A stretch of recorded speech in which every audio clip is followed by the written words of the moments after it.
공공의 적 장면인데 공공의 적에서 강철중이 강력계 형사예요. 근데 범인 지목 잘못했다가 강등되고 교통과로 쫓겨난 겁니다. 사실 범인이 맞는데 이 장면까지는 그래.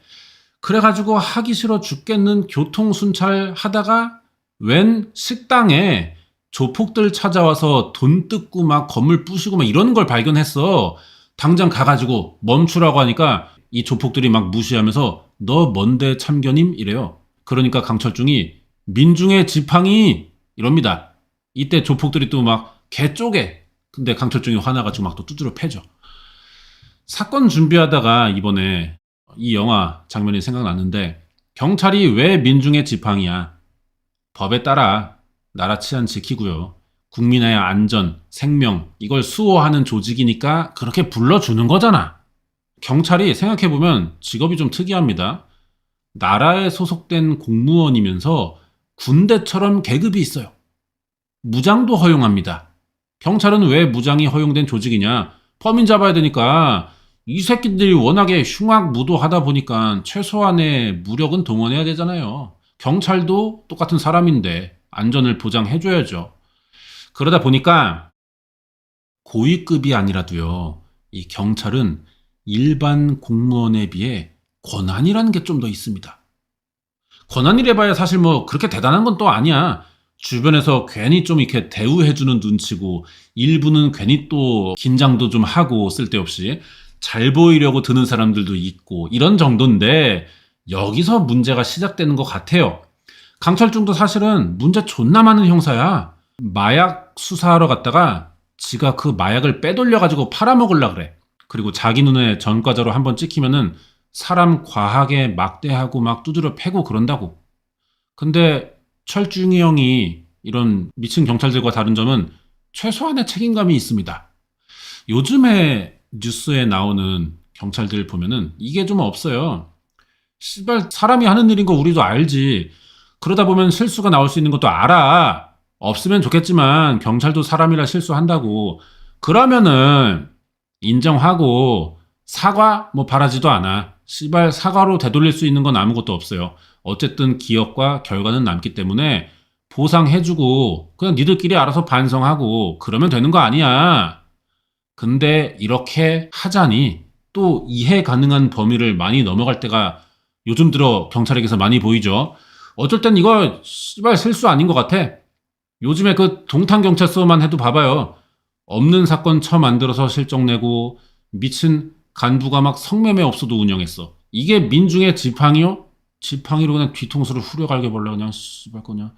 아니 왜 이런 일이 생기는 거야? 한국에서 일어나는 이 사회 현상들, 각종 문제들 보면은 일본에서 이미 진작에 겪은 것들이 많거든요. 일본도요, 이미 경찰의 개짓거리 시절을 한번 겪은 적이 있습니다. 자, 봐봐요. 이 사람이 법의학자인 대화 코우지라고 하는데 우리나라에서는 뭐 한 2호 교수님 정도 되는 사람이에요. 2019년 5월 시신을 부검합니다. 뭔가 이상했대. 부검한 시신이 54살의 츠카모토 야스히코라고 하는데 이 사람은 의사예요. 2010년에 의료사고로 환자가 죽어서 업무상 과실치사 혐의로 체포됐었거든요. 근데 죽었으니까 부검을 한 거잖아. 왜 죽었냐? 체포되고 19일 만에 유치장에서 사망을 했어요. 이게 사건의 시작입니다. 가족이 야스히코 시신 보고 깜짝 놀랐어. 오른발에 멍이 너무 심했던 거지. 부검 결과는 근데 급성 심근경색으로 나오긴 했어요. 멍이랑 심근경색이 뭔 상관이야. 경찰에게 어떻게 된 거냐 물어보니까 야스히코가 앉을 때 무릎을 굽히고 무슨 아이언맨 마냥 세게 쿵 소리가 날 정도로 앉는 그런 습관이 있대. 그때 생긴 멍이었대.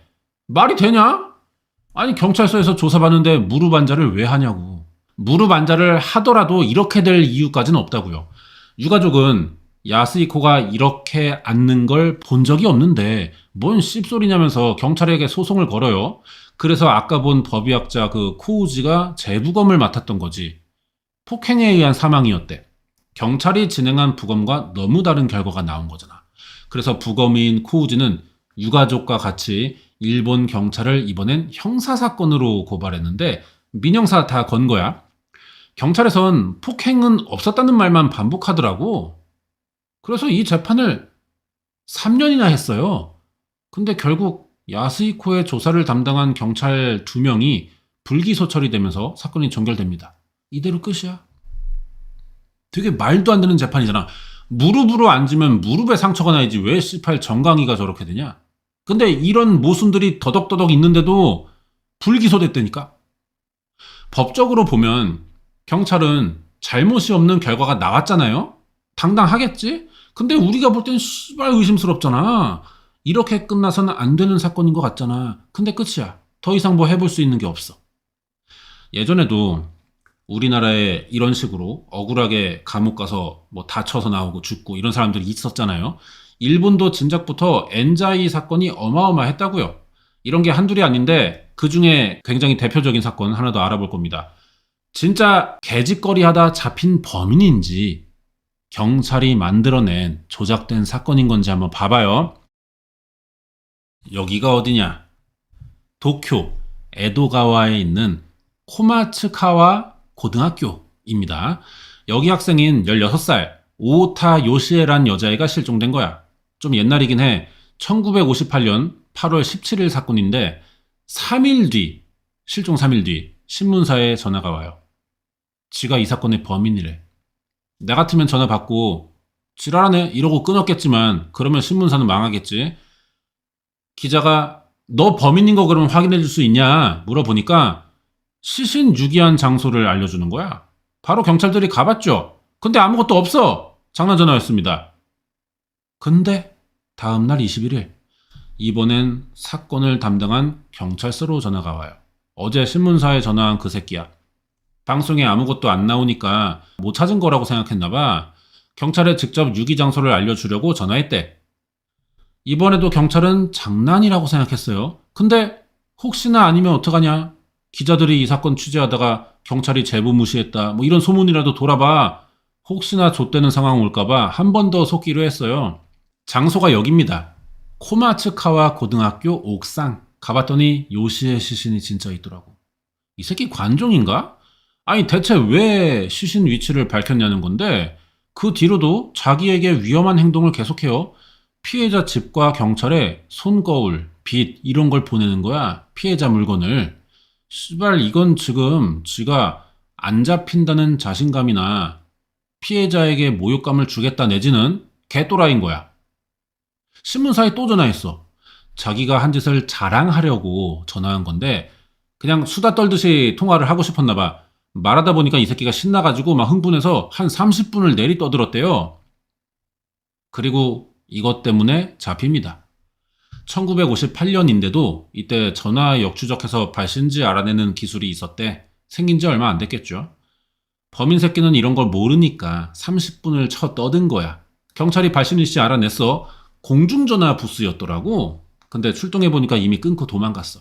그렇다고 끝나는 게 아니에요. 30분이나 서서 통화를 했으면은 주변에 지나가는 사람 하나 없었겠냐? 목격자가 이거 분명 있다. 제보를 받기로 했죠. 많아. 한둘이 아니야. 요미우리 신문사의 통화 녹음도 받아서 말투, 성격 한번 분석해봤죠. 그동안 5번이나 이 새끼에게 전화가 왔어요. 다 자기 범행을 자백하는 내용이야. 했던 말 또 하고 또 하고 또 하고 그러다 지 혼자 신나서 했던 말 또 하고 말 길어지고 내가 진짜 제일 싫어하는 스타일인데 경찰은 어떡하냐. 잡으려면 다 들어줘야지. 이게 진짜 어려운 직업이에요 경찰. 정보를 충분히 모았다고 생각한 경찰은 사건 12일 만에 라디오로 범인의 목소리를 공개했어요. 그러니까 제보가 더 많이 들어와. 결국 1985년 9월 1일 사건 24일 만에 범인이 잡힙니다. 잡혔는데 이 새끼가 18살밖에 안 된 새끼야. 근데 나이보다 더 문제는 국적입니다. 한국 사람이더라고.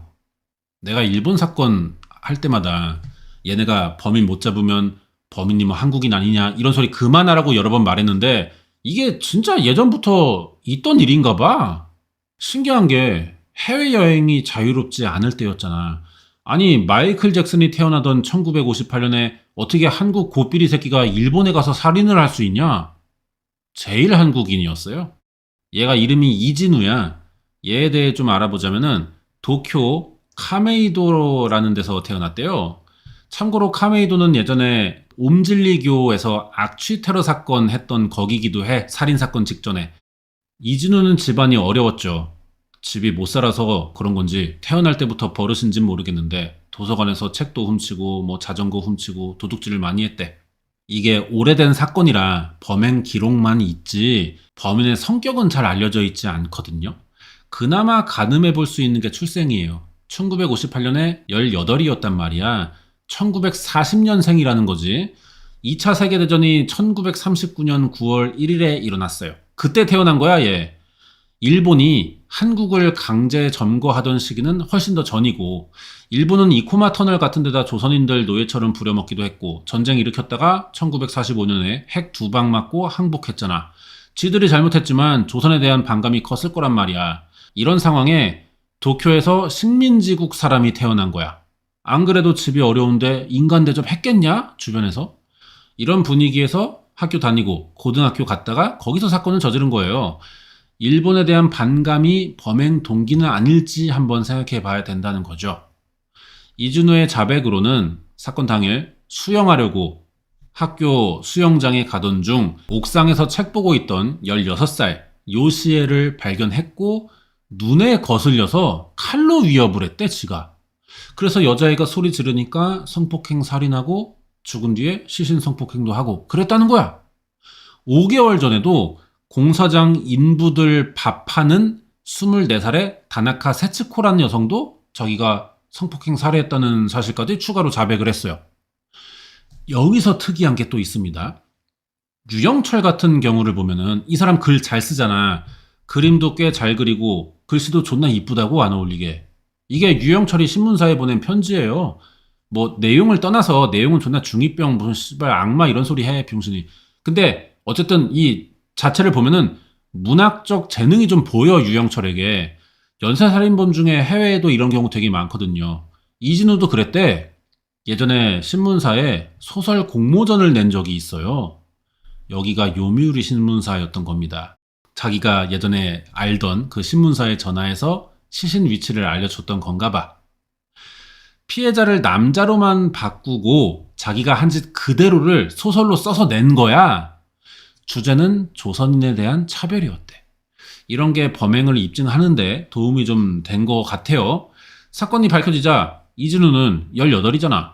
미성년자예요, 원래라면. 소년범으로 분류되는 건데 아시아권은 또 대륙법이 근간이라 범죄자의 교화를 목적으로 선고한단 말이에요.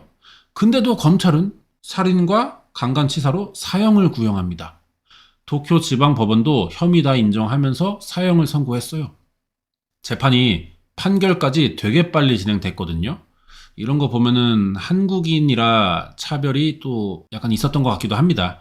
이진우는 항소했어요. 2심에서도 사형 나옵니다. 근데 의외로 최고재판소, 우리나라는 대법원이잖아. 3심 상고를 안 한 거야. 몰랐대, 그런 게 있는지. 1년간 교도소 들어가 있다가 한국인이 사형 받았다는 소문을 어디서 들었는지 박창이라는 유학생이 이진우한테 최고재판소 상고하는 제도를 알려줬어요. 해야지 이제 알았으니까. 그래서 자기 은사인 하타다 타카시라는 역사학자의 도움으로 상고 마감 1시간 남겨두고 상고장을 내요. 근데 최고재판소가 기각하고 결국 사형이 확정된 거야. 이렇게 사건 4년 만이고 사형 확정 1년 만인 1962년 11월 16일 사형을 받았죠. 정확히는 1년 3개월 만인데 이게 사형 판결에서 집행까지 되게 빠르게 진행된 편이에요. 일본은 원래 사형수 집행을 빨리 하지 않아. 근데 18살 소년범을 이렇게 빨리 사형시켰다는 건 논란의 여지가 좀 생길 수밖에 없어요. 여기에 한국인은 당연히 차별 얘기할 수밖에 없고 일본은 뭐 소년범이라고 아예 전례가 없던 건 아니다. 결국 흉악범이라 사형은 당연하기 때문에 집행 기간과 나이를 문제 삼는 거는 법리적으로 문제가 안 된다. 이런 입장이지. 재판 과정에서 바른말 하는 일본의 일부 지식인들 그리고 제일 한국인들은 제발 이진우의 사형만은 면하게 해달라고 탄원서를 많이 냈어요. 이런 범죄를 저지르게 된 이유에는 가난한 한국인에 대한 차별도 어느 정도 있기 때문이라는 그런 입장입니다. 그 당시 소설가 오카 쇼헤이, 그리고 극 작가인 키노시다 준지, 이런 유명한 사람들이 이진우를 돕겠다고 막 성명문 내고 그랬어요. 우리 일본인은 이 사람들 말이야, 과거에 있던 일본과 조선의 불행한 역사로부터 눈을 돌릴 수가 없는데, 이진우 사건은 이 역사와 이어지는 문제다. 이 사건으로 일본은 조선인의 상처를 이해하고 책임을 져야 된다. 따라서 법원이나 유가족은 신중하게 사건을 취급해달라는 거야.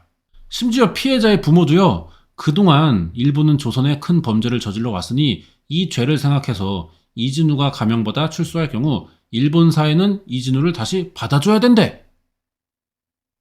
이 정도면 이진우가 범인이 맞나 싶다. 자, 그러면 검찰과 경찰이 아니라 이번엔 이진우 쪽 가족, 주변 사람들 이야기를 보자면은, 이진우가 가난한 환경에서 태어난 건 맞아. 근데 부모를 극진히 생각하는 효자고 공부 잘하는 우등생에 책 좋아하는 독서광이라 조용한 성격의 학생이었대. 앞에서 과거엔 뭐 도서관 책 훔치고 뭐 이런 얘기 했었잖아. 이 사건도 수영장 가다가 옥상에서 책 읽는 여자의 칼로 위협하고 뭐 이렇게 성폭행 죽이고 뭐 이게 경찰 수사 내용이잖아. 당연히 이진우 쪽에서는 이진우 편이고 경찰은 범행 정황이 보이는 이상 이진우를 수사하면서 수상한 걸 밝혀내는 게 당연한 거야, 서로가. 근데 너무 다르죠, 입장이. 어느 쪽이 사실인지 밝혀야 사건도 해결이 정확히 될 것 같은데, 이대로 알 수 있는 거는 이진우가 그냥 소설 공모전 낼 정도로 글 쓰는 거 좋아하고 책 많이 본다, 이 정도입니다. 사건과 아무 상관이 없는 게 팩트예요. 부검에서도 이진우가 했다는 자백과 다르게 성폭행 흔적은 안 나왔습니다. 기록으로만 죽였다는 말뿐이고요. 구체적으로 어떻게 죽였다는 그 증빙 과정, 이런 게 없어요. 증거와 동기가 밝혀진 게 없어. 경찰이 주장만 하지 보여주는 건 없다는 거야. 왜 이진우가 자백을 했는지는 모르겠지만 이 자백 하나만 가지고 살인범이 됐다는 이야기죠. 그러니까 이거는 범인을 잡았다기보다 만들었다는 느낌이 강하다고. 상고제도를 몰랐다는 점에서도 이진우는 제대로 자기 변호를 할 환경이 아니었을 거야. 변호사가 있었나 싶어. 무죄 추정의 원칙도 벗어난 수사와 재판이었어요. 그게 아니면 자백만 가지고 사형이 나오고 집행까지 될 수가 없다고. 이런 걸 막기 위해 애초에 사형제도를 폐지하자는 거고, 자백만으로는 범행이 성립되지 않는다는 법이 만들어진 거 아니야. 자기 은사 통해서 상고 신청했다는 거 보면 변호사가 일을 안 했거나 없었던 것 같아요. 집도 가난했대잖아. 변호사 없는 재판이 어딨냐, 씨발. 이거 진짜면은 일본 사법 역사상 최고의 흑역사가 될 겁니다. 사건은 여기까지고요. 이대로 끝입니다. 사형됐고 죽었어요. 이제 와서 뒤집을 수 없어. 너무 예전이라 관련자들 다 사라졌습니다. 이런 젖같은 일이 있었다 정도만 알아주시고, 나는 개인적으로 사건이 어떻게 보이는지 뇌피셜 또 한번 하고 끝낼게요. 요즘에 많이 한다 이거. 요미우리 신문사에 전화해서 자기가 범인이라고 밝힌 새끼가 진짜 세츠코와 요시에를 죽인 범인인 게 사실인진 모르겠는데, 아무튼 뭐 시신의 위치를 밝혔어요. 경찰은 범인 잡아야 하니까 이 통화 녹취를 공개했지. 여기서 들어온 제보로 이진우를 체포한 겁니다. 이 과정까지는 사실인데 그래서 이진우가 확실하냐? 이 증거는 없는 상황이었다고. 하지만 경찰은 고문을 했을 거라고 생각해요. 시대상으로도 그게 당연하던 때였어. 이진우를 고문해 범행을 자백하도록 강요했고 두 사건에 누명을 씌운 거지. 경찰은 만들어낸 사건이니까 빨리 처리해서 종결시키는 게 좋잖아. 그래서 소년범인데도 성인 범죄자로 취급해 검찰에 넘겨버렸고, 검사도 뭐 한통 속이겠지 씨발. 바로 기소하면서 재판했고 사형까지 받아낸 거야. 원래 재판 끝나면은 상고할 수 있는 권한이 있다는 걸 알려줘요. 며칠 내로 하라 그런단 말이야. 수사와 재판 과정에서 불합리한 일이 있었으면은 뭐 이의제기해라 다 알려준다고. 근데 이진우에겐 그러면 안 되지. 상고 시스템을 몰랐으니까 변호의 기회가 없었어. 이대로 사형된 거야. 그럼 이진우는 이게 궁금하죠? 왜 자기가 범인이라고 자백한 거냐? 고문이 있었어도 가족 때문이 아닐까 싶어요. 여기서 샌프란시스코 강화조약이라는 걸 잠깐 알고 가야 됩니다. 일본이 태평양 전쟁에서 오펜하이머가 만든 원자폭탄 2발 때려 맞고 항복하잖아.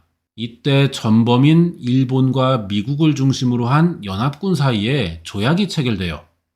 이게 샌프란시스코 조약인데 내용이 뭐냐? 뭐 여러 조항이 있겠지만 이 사건에서 중요한 건 제일 한국인에 대한 부분이에요. 샌프란시스코 조약엔 일본은 제일 한국인 중 생활보호 대상자와 범죄자는 한국에 추방시킬 수 있다는 내용이 들어 있습니다. 내가 찾아본 건 아니고 뭐 그렇다고 하더라고. 경찰이 이진우에게 이런 거 들먹이면서 자백을 강요하지 않았겠냐는 거지. 얘 엄마가 말을 못하는 사람이었대요. 장애 판정 받고 생활보호 대상자였는데 일본이니까 그나마 이런 거 되는 형편인 거야. 그 당시에 한국에 생활보호 이런 게 어딨냐. 그러니까 이진우 가족은 한국에 가면 안 되는 처지였어. 한참 고문하고 나서 이 약점을 이용해 회유했을지도 모르는 거지.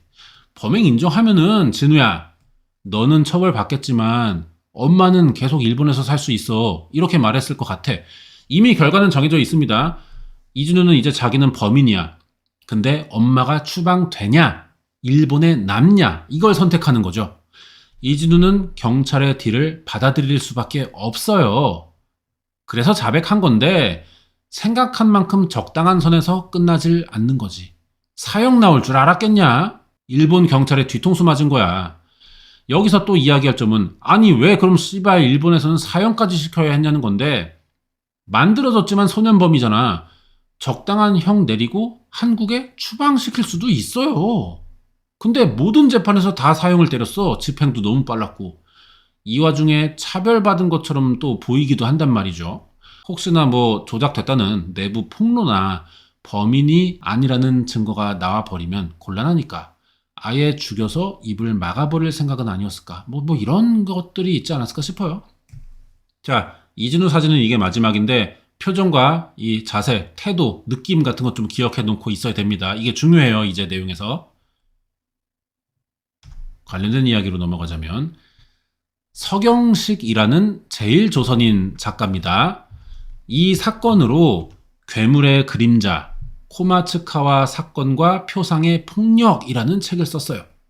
내용 중에 이진우에 대한 책임 능력이 있냐는 부분이 들어 있습니다. 이게 논란이었대요. 이진우 IQ가 135라고 합니다. 그 당시에 1000명에 1명도 나오기 힘든 수재였대. 책임 능력이 없는 지능은 아니잖아. 근데 더 들어봐봐.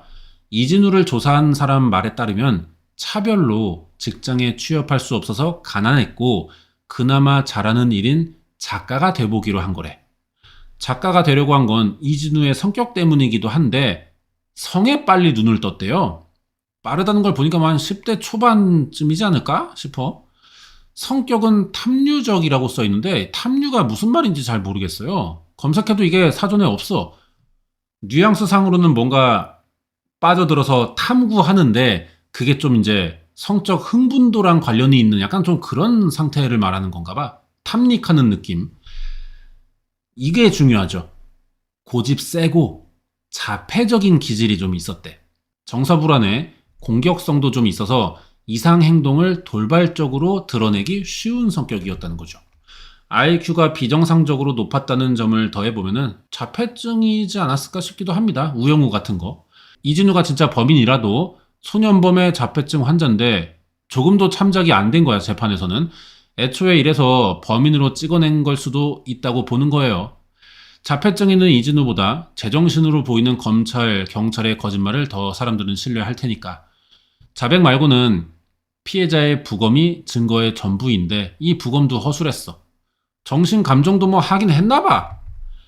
대신 의사가 하지 않는 것처럼 보이는 게 자폐적인 증상이 보이지만 두 사건 다 의욕이나 행동이 잘 자각돼 있어서 책임 능력의 결함은 인정되지 않는다는 거야. 이러면은 애가 좀 이상한 건 맞는데 살인할 때만 멀쩡했다는 이야기가 되는 거거든요. 뭔 병신 같은 소리야. 이런 말들이 있었어요. 근데 중요한 건 뭐야? 너무 옛날 얘기다. 그러니까 이진우가 범인이라는 말을 이제 와서 믿기도 어렵고 그런 정황도 많고 그리고 범인이 아니라고 주장하기에도 좀 뭔가 그래요, 이게 사건이. 그냥 의문이 존나 많은 채 끝난 사건이다. 뭐 이 정도로만 가볍게 알아주시면 되겠습니다. 준비한 내용은 여기까지고요. 다음 주에 또 새로운 재미난 내용 준비해서 오도록 하겠습니다.